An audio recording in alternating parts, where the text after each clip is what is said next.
Bonjour. La solitude est un sujet qui revient souvent dans les propos des personnes qui se confient à moi. Chose étonnante, à notre époque où les moyens de communiquer se multiplient, les personnes se sentent de plus en plus seules. Cela peut paraître bizarre, mais en fait, il y a une logique. Avec tous ces moyens électroniques pour échanger, l'être humain oublie le véritable dialogue dans lequel le regard, les gestes jouent un rôle important. Le dialogue devient maintenant impersonnel, bien souvent. Mais cela n'explique pas tout. La solitude existe depuis toujours. Des personnes se sentent seules, même parfois en ayant une famille, en étant en apparence entourées. D'autres personnes sont seules car leur vie est celle d'une personne solitaire. Il n'y a qu'elle dans la maison, dans le logement où elle se trouve. Quel que soit le style de solitude, il y a des possibilités de solutions. Il n'y a pas de trucs et astuces valables pour tout le monde. C'est un travail à faire en soi. N'oublions pas que tout ce que nous vivons est notre reflet. Par conséquent, cet état de solitude est aussi le reflet de l'univers intérieur, des blessures émotionnelles et des manques de la personne.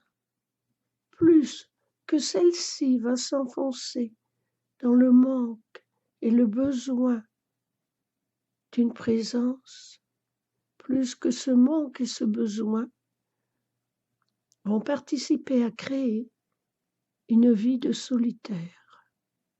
Des personnes se sentent seules car elles ont l'impression de ne pas être comprises ou pas valorisées par rapport à leur famille, par rapport au conjoint, à un collègue, à un supérieur.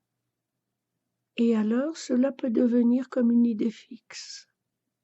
Cette personne, prise dans cet engrenage, va vouloir à tout prix être reconnue à sa juste valeur, justement par celui ou celle qui la dévalorise.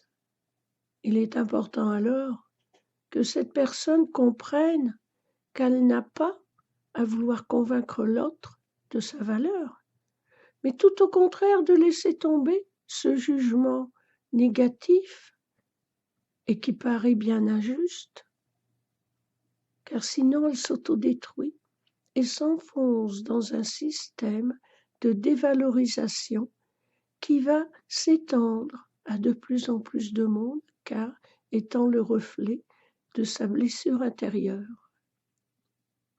Là, avec l'aide de l'intelligence infinie, la personne peut se libérer du jugement de l'autre. Pour cela, il faut déjà commencer par pardonner. Pardonner à sa famille, pardonner au travail, pardonner la personne ou les personnes qui dévalorisent, qui jugent négativement votre valeur. Pardonnez-leur avec Dieu, vous le pouvez. Puis, reprenez confiance en vous. Regardez toutes les qualités que vous avez, parce que vous en avez. Écoutez les paroles des autres, celles qui vous apprécient, qui vous aiment. Et dans bien des cas, le contact avec des enfants peut aider, car l'enfant ne souffre pas des préjugés, des idées préconçues. Il accepte la personne comme elle est, et il va l'aimer comme elle est. Il saura détecter ce qu'il y a de bien dans cette personne. Et cela peut aider à reprendre confiance en soi pour après l'étendre au cercle des adultes. Il est important de prendre conscience que notre valeur ne dépend pas du jugement de l'autre, mais uniquement de notre relation avec notre centre. Il y a aussi les personnes qui vivent entièrement dans la solitude, qui souvent se retrouvent dans cette solitude car elles décident inconsciemment, involontairement, mais très profondément, que cette solitude doit être comblée par une personne en particulier. Cela peut être un enfant qui fait sa vie. Oh certes, il n'est pas normal qu'un enfant s'éloigne de sa mère, de son père, ou de sa grand-mère, son grand-père. Mais cela arrive. Cela fait partie des expériences terrestres. Il est important dans ce cas d'accepter que cette solitude sera comblée par une autre personne. Il en est de même pour les relations sentimentales. Accepter que l'être aimé se soit éloigné, soit par divorce, soit par décès. Dans ce cas, pareillement, ne pas s'accrocher à tout prix à vouloir que ce soit cet être qui revienne vers nous, mais au contraire, le laisser partir et ouvrir ainsi la porte à d'autres amours, à un autre amour. Toujours, il y a une solution à la solitude que vous vivez.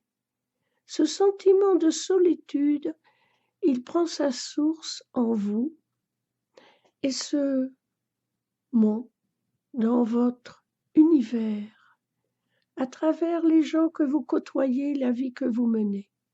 C'est toujours en vous-même que vous trouverez la solution. Il y a aussi le fait de ne pas être trop, j'allais dire, trop difficile. Vouloir rencontrer l'amitié ou l'amour avec une personne qui serait idéale à vos yeux est presque impossible. Personne n'est parfait. Et puis, qu'est-ce qu'être parfait? Une personne parfaite à vos yeux ne le sera pas aux yeux d'une autre.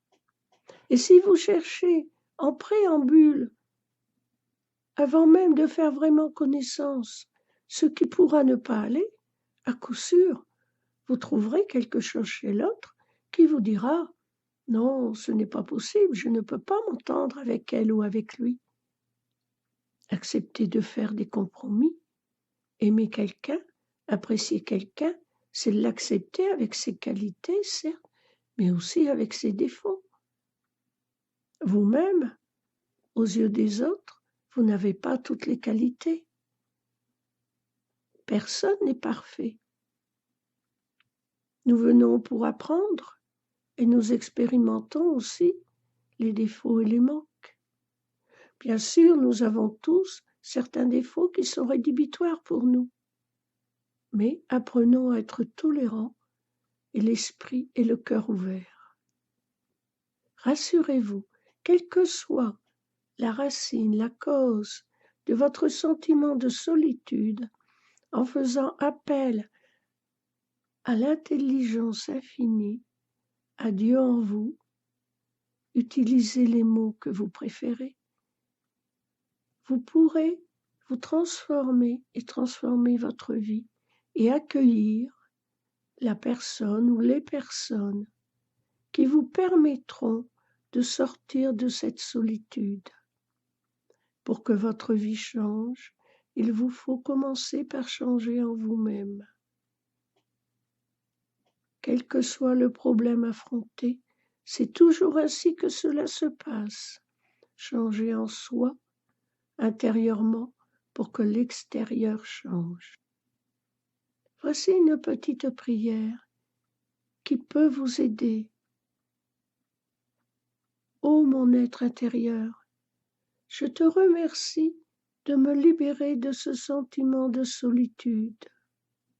Je te remercie de me permettre d'accomplir en moi les changements qui sont à accomplir. Je te remercie de me donner la possibilité d'aimer et d'être aimé en retour.